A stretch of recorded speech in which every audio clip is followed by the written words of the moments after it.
আসসালামু আলাইকুম, আপনাদেরকে আজকে দেখাবো এক্সপায়ারি বিট অ্যাকাউন্ট কিভাবে খোলে। প্রথমে ক্রোমে যাবেন, তারপর এক্সপায়ারি বিট দিয়ে সার্চ দিবেন, তারপরে দেখবেন যে চলে এসেছে অলরেডি। এবার আমরা প্রথমে রেজিস্ট্রেশনে যাব।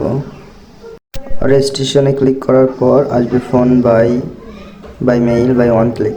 আমরা অবশ্যই ওয়ান ক্লিকে যাব। ওয়ান ক্লিকে যাওয়ার পর প্রোমো কোডটি দিব, যেটা প্রোমো কোড আপনাদের, ওই প্রোমো কোড দিয়ে দিবেন। আমার প্রোমো কোড আমি দিয়ে দিলাম। এবার এই ভেরিফাইটা করতে হবে, এখানে দেওয়া আছে উপরে, ওইটা মিলাই আপনারা ভেরিফাই করে নেবেন। ভেরিফাই করা হয়ে গেলে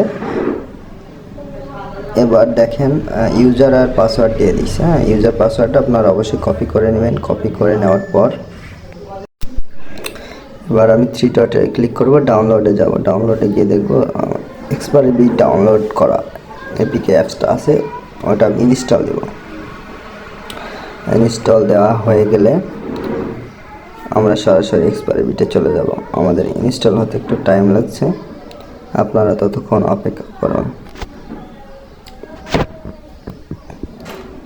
ইনস্টল হয়ে গেলে আমরা তারপরে এগেইন আপনাদেরকে দেখাবো। এবার আমরা ওপেন করব। ওপেন করার পর আমাদের অ্যাপসটির লোগো চলে এসেছে, ওপেন হয়ে গেছে। ওপেন হয়ে গেলে আমরা লগ ইনে ক্লিক করব।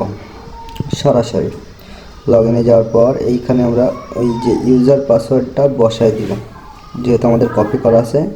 প্রথমে আমরা ইউজারটা নিব, পাসওয়ার্ডটা কেটে নিব, কাট করে কেটে নেওয়ার পর নিচে পাসওয়ার্ডটা বসায় দেব। এবার লগ ইনে ক্লিক করব, দেন আমাদের এক্সপায়ারি বিটের অ্যাকাউন্ট খোলা ডান। আমাদের কিন্তু অ্যাকাউন্ট খোলা হয়ে গেছে। অ্যাকাউন্টে যে খোলার প্রসেসিং ফুল রেডি। এখন আমাদের কি করতে হবে, আমাদের এখন যেটা করতে হবে সেটা হচ্ছে সেটিংয়ে গিয়ে প্রোফাইল এডিট করে নিতে হবে।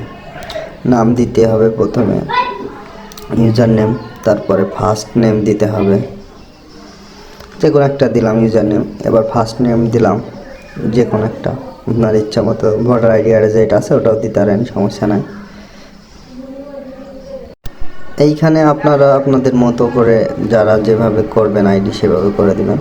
এখানে আপনাদের হচ্ছে ভোটার আইডি কার্ডের যেই ইনফরমেশনগুলো আছে সেগুলো এখানে দিয়ে দিবেন। দিয়ে দিলে কিন্তু হয়ে যাবে আপনার আইডি খোলা। আর এগুলো কীভাবে পূরণ করেন সবাই তো জানেন কম বেশি। সেইভাবে যার যেটা ডিস্ট্রিক্ট, যার যেটা জেলা, সেগুলো দিয়ে আইডি পূরণ করে ফেলবেন, তাহলে হয়ে যাবে।